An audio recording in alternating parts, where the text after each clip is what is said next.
మరొక కాలర్ అయితే సిద్ధంగా ఉన్నారు. విజయనగరం నుంచి మంజుల గారు. మంజుల గారు నమస్కారం అండి. చెప్పండి చెప్పండి మంజుల గారు, సమస్య ఏమిటండి? మేడం ఇలాగా మాకు అంటే మా నాన్నగారికి 2 ఫ్యామిలీ మేడం. ఫస్ట్ ఫ్యామిలీ వాళ్ళు ఆస్తులన్నీ వాళ్ళ ఇల్లు పేరు రాయించుకున్నారు. కొంచెం గట్టిగా మాట్లాడరా మేడం? మా నాన్నగారికి 2 family madam. First family, second family 2 family ఉన్నాయి మేడం. ఓకే. అంటే ఫస్ట్ ఫ్యామిలీ వాళ్ళు మొత్తం వాళ్ళ ఇల్లు అన్ని రాయించుకున్నారు మేడం. వాయిస్ క్లియర్ లేదు. హలో మంజుల గారు, టీవీ చూస్తున్నారా అండి మీరు? అవునండి. టీవీ సౌండ్ మ్యూట్ లో పెట్టండి, లేకపోతే టీవీకి దూరంగా వచ్చి మాట్లాడండి.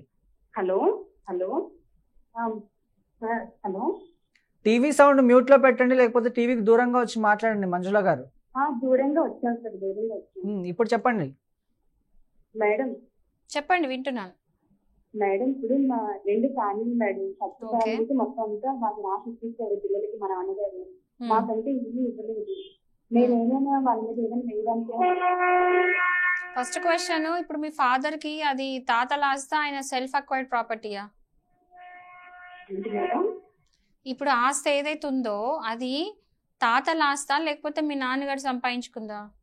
మా నాన్నగారు సంపాదించుకుంది. ఇప్పుడు దానికి ఏమైనా విల్లు రాసారా? అది వాళ్ళు ఏమంటున్నారంటే మీ నాన్నగారు రాసేది లేదు, మేము కష్టపడి సంపాదించుకున్నాం అన్నట్టు మాట్లాడుతున్నారు. మా నాన్నగారు అంటున్నారు నేనే ఇచ్చాను, వాళ్ళ పేరునే రాస్తానని అంటున్నారు. అంటే వీళ్ళు రాసినట్టు లేదు మేడం, వాళ్ళు చూస్తున్నట్టు వాళ్ళ చూస్తున్నారు. ఒకవేళ వీలునామా ఉంటే మాత్రం ఎవరేం చేయలేరండి. ఎందుకంటే వీలునామాలో వాళ్ళు ఎవరి పేరు మీద రాసింటే వాళ్ళకే వస్తుంది. ఓకే. బట్ ఒకవేళ వీలునామా లేకపోతే మాత్రం ఈవెన్ సెకండ్ వైఫ్ పిల్లలు కూడా వాళ్ళు లెజిటిమేట్ పిల్లలు, అంటే వాళ్ళకు కూడా ఆస్తి హక్కులు ఉంటాయి.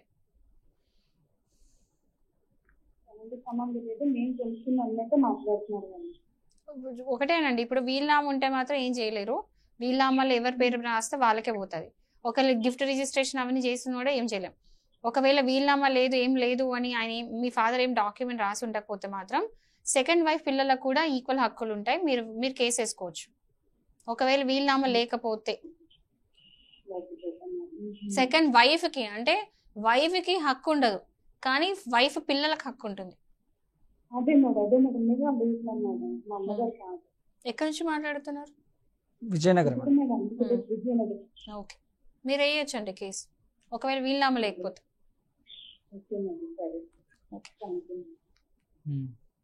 Okay, back to topic madam. ఇప్పుడు భార్యాభర్తల మధ్య మనం చూస్తున్నాం ఎలాంటి పరిస్థితులు ఉన్నాయి, ఎలా జరుగుతుంది మొత్తం. అంటే భార్య భర్తను చంపడం కానీ, భర్త భార్యను చంపడం కానీ, ఇవన్నీ చాలా కామన్ అయిపోయింది.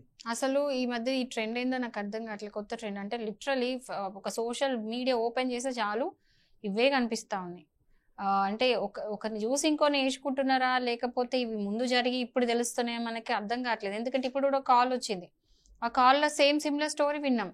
అంటే అది కనీసం, అంటే ఇప్పుడు ఆవిడ చెప్పింది కనీసం ఐ డోంట్ ఈవెన్ నో, అంటే మీడియాకి తెలిసిందో లేదు. అంటే ఇలాంటివి జరుగుతూ ఉన్నాయి, ఈ మధ్య హైలైట్ అవుతున్నాయి మేబీ. ఎందుకంటే కాల్లో చెప్తున్నప్పుడు నేను చాలా షాక్ అయ్యా.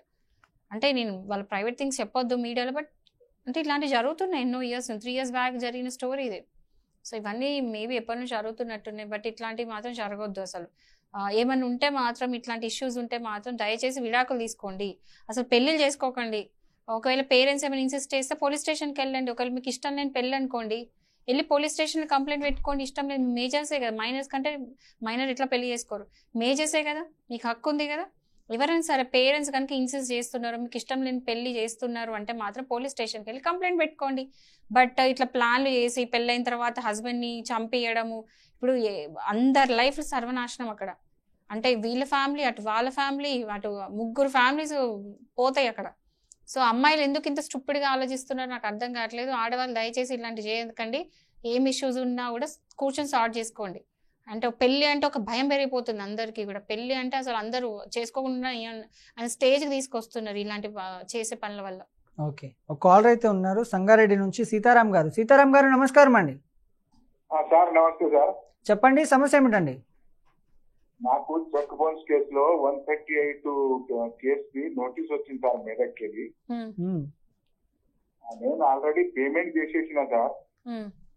కాకపోతే 1 lakh rupees ఫోన్ పే ద్వారా చేసిన, 50,000 బై హ్యాండ్ ఇచ్చిన. అయినా కానీ ఆయన చెక్కు నేను దింపేస్తా అది ఇది అని దోస్తానల్లా 2022 నేను ఇచ్చిన మేడం. డిసెంబర్ 4వ తారీఖు ఇచ్చిన. 4వ తారీఖు ఇస్తే ఆయనకు 18వ తారీఖు ఆయనకు పేమెంట్ చేసేసిన. చెక్ ద్వారా బై హ్యాండ్ ఇచ్చేసిన కొన్ని పైసలు, 50,000 బై హ్యాండ్ ఇచ్చిన, 1,00,000 రూపాయలేమో ఫోన్ పే ద్వారా ఇచ్చింది. అసలు టోటల్ ఎంత ఇవ్వాలి మీరు? Total 1,50,000 madam. మొత్తం ముట్టినట్టే కదా మరి? ముట్టినట్టే కానీ ఆయన ఇక ఎన్ని రోజులు ఆగేసి ఇప్పుడేమో ఆయన మెదక్లా కేసు వేసింది మేడం. మొబైల్ కోర్టు ఏమని వేసిండు కేసు? అంటే ఆయన వేసిన కేసులో మీకు నోటీస్ వచ్చి ఉంటది కదా, ఆ నోటీస్ లో ఏమని రాసింది? ఏమని రాసిందంటే నాకు పైసలు ఇవ్వాలి అని చెప్పేసి. టోటల్ 1,00,000 ఇవ్వాలా? టోటల్ 1,00,000 ఇవ్వాలంటున్నా మీరు? 1,50,000 ఇవ్వాలని. మీరు ఓకే, మీ ట్రాన్సాక్షన్స్ ఒకటి ఫోన్ పే, ఇంకోటి ఫోన్ పే 2 మేడం, 50,000 ఒక సెకండ్ లోనే ఇద్దరికి. ఆయన దోస్తు దాంట్లో ఒక 50,000 తీసుకున్నాడు, ఆయన ఫోన్ లో ఒక 50,000 ఇస్తున్నాడు, బై హ్యాండ్ ఒక 50,000 తీసేస్తున్నాడు. 50,000 ఇచ్చినప్పుడు ఏమైనా సాక్ష్యం ఉందా? ఫోన్ పే ఇచ్చినాగా మేడం. ఏదైతే క్యాష్ ఇచ్చిండ్రో అది ఇప్పుడు 50,000 ఒకటి ఫోన్ పే, ఇంకోటి 50,000 ఫోన్ పే, ఇంకొక 50,000 క్యాష్ కదా? క్యాష్ బై హ్యాండ్ ఇచ్చింది మేడం. బై హ్యాండ్ ఇచ్చినప్పుడు ఎవరైనా ఉన్నారు అక్కడ, చూసిన వాళ్ళు ఉన్నారా ఇచ్చేటప్పుడు? అంటే ఇక మా ఇంటికి వచ్చింది మేడం వాళ్ళు. మా ఇంటికి వస్తే మా ఫ్యామిలీ వాళ్ళు ఉన్నారు, అందరి ముంగట ఇచ్చింది ఆయన. ఓకే, మీరు ఏం చేయండి అంటే ఆల్రెడీ కేసు ఫైల్ చేసిండ్రు కాబట్టి దానికి మీరు ఖచ్చితంగా ఇప్పుడు కూర్చొని నేను ఇచ్చిన కదా, నా మీద కేసు ఫైల్ అయింది, నేను ఏం చేయకుండా కూర్చోడానికి లేదు. ఎందుకంటే ఒకసారి కేసు ఫైల్ అయ్యి మీకు కోర్టు నుంచి సమన్స్ అంటే నోటీస్ వచ్చింది కాబట్టి మీరు ఖచ్చితంగా ఒక అడ్వకేట్ ని అపాయింట్ చేసుకోవాలి. కంపల్సరీ పెట్టుకోవాలి. ఎందుకంటే మీది తప్పు లేదని మీరు కోర్టుకి వెళ్ళి చెప్పుకోవడానికి అయితే అవకాశం ఉండాలి కదా మీకు. కోర్టు నుంచి వస్తే కోర్టుకి అయితే తెలియదు కదా. మీరు ఫస్ట్ ఏ రోజైతే పిలిచిండ్రో ఆ రోజు ఖచ్చితంగా మీరు వెళ్ళి అపియర్ అవ్వండి. అపియర్ అయితే ఆ రోజు అడుగుతారా మరి? నువ్వు ఎట్లా ఇచ్చేసినా అంటున్నావు. మీరు ఫస్ట్ అపియర్ అయినప్పుడు మీరు అడిగితే మీరు చెప్పండి, నోటి ద్వారా చెప్పండి, ఇట్లా నేను ఆల్రెడీ ఇచ్చినా అని చెప్పేసి చెప్పండి. బట్ దాంతో కేసు క్లోజ్ కాదు. మీరు ఖచ్చితంగా ఒక లాయర్ ని పెట్టుకోవాలా. లాయర్ అంటే లాయర్ ని పెట్టుకోవాలి. లాయర్ పెట్టుకున్న తర్వాత లాయర్ కౌంటర్ అయ్యాలి. సో ఈ లీగల్ ప్రాసెస్ అయితే మీకు తప్పదు. మీరు ఖచ్చితంగా వెళ్ళాలి, లేకపోతే అరెస్ట్ వారెంట్ ఇష్యూ అవుతుంది. కంపల్సరీ ఒక లాయర్ ని పెట్టుకోండి. ఏంటండి? అక్కడ గుండాయిజం చేసి భయపెట్టి ఏమైనా అట్లా భయపెడతారా అంటున్నా? అట్లేముండదండి. మీరు ఆయన లీగల్ గా ప్రొసీడ్ అయ్యిండు కదా, ఇల్లీగల్ గా కాదు కదా. సో లీగల్ గా ప్రొసీడ్ అయ్యి మీకు నోటీసులు వచ్చినప్పుడు మీరు కోర్టుని రెస్పెక్ట్ చేయాలి. ఎందుకంటే కోర్టు నుంచి ఒక నోటీస్ వచ్చింది అంటే మీరు వెళ్ళి దానికి ఆన్సర్ చెప్పాలి. ఆన్సర్ చెప్పడం అంటే ఇప్పుడు మీరు నాకు కాల్ చేసి చెప్పినట్టు మీరు వెళ్ళి జడ్జి గారికి చెప్పడానికి ఉండదు. దానికి ఒక ప్రాసెస్ ఉంటుంది. ఆ ప్రాసెస్ ఏంటంటే ఒక లాయర్ ని పెట్టుకోవాలి. లాయర్ వెళ్ళి వకాలత్ వేస్తాడు. వేసిన తర్వాత మీ పేరు మీద వకాలత్ వేసి ఏదైతే సమ్మన్స్ నోటీస్ వచ్చిందో దానికి రిప్లై ఇస్తారు. ఆ రిప్లైని కౌంటర్ అంటారనమాట. ఆ కౌంటర్ లో మీరు ఎక్స్ప్లెయిన్ చేస్తారు ఏంటంటే నేను ఆల్రెడీ డబ్బులు ఇచ్చిన అని చెప్పేసి మీ దగ్గర ఉన్న సాక్ష్యాలన్నీ కూడా కోర్టులో వేస్తారు. కోర్టులో వేసినప్పుడు కోర్టు అవన్నీ చూస్తుంది. మీరు డబ్బులు ఇచ్చినట్టు మొత్తం రుజువు అయిన తర్వాత కేసు కొట్టేయడం జరుగుతుంది. అది వేసినందుకు మీరు కౌంటర్ క్లెయిమ్ వేయండి. ఓకే, మీరు రిటర్న్ కౌంటర్ క్లెయిమ్ వేసేందంటే ఆయన వేసినందుకు కాలిపిల్లి ఉట్టిగా కేసు వేసినందుకు మీరు రిటర్న్ ఇంకా డబ్బులు అడగచ్చు, కంపెన్సేషన్ లాగా. కాలర్స్ అయితే ఉన్నారు. సీతారాం గారు, మా లీగల్ టీం మీకు కాల్ చేస్తారండి. మీ నంబర్ మా వాళ్ళు తీసుకుంటారు. మీకు 6 తర్వాత కాల్ చేస్తారండి.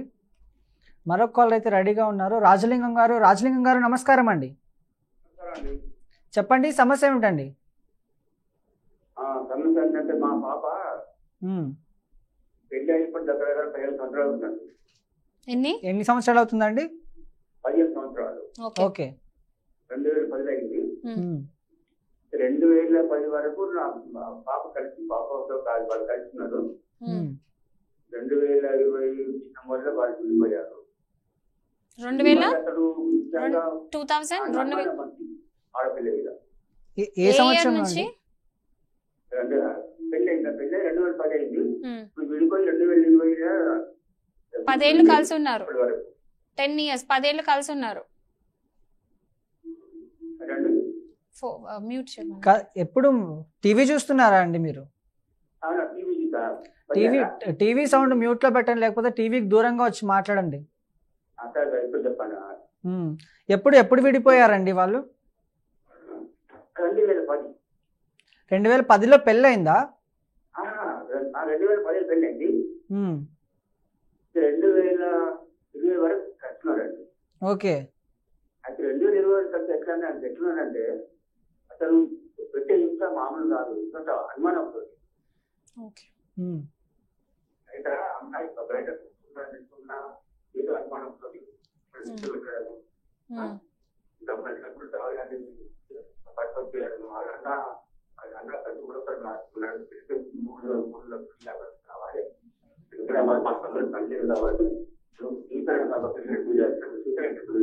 సీతారాం గారు, మీ కాల్ కొంచెం డిస్టర్బెన్స్డ్ ఉంటుంది.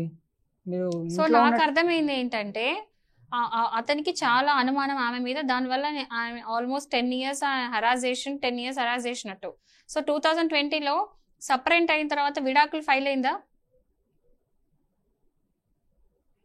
కాల్ కట్ అయిందా? సీతారాం గారు ఉన్నారా అండి? విడాకులు ఫైల్ అయిందా అండి?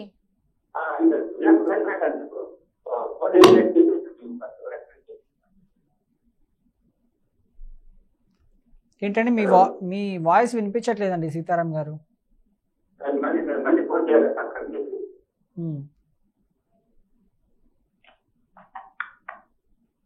ఓకే, మీరు 6 తర్వాత కూడా కాల్ చేయొచ్చు.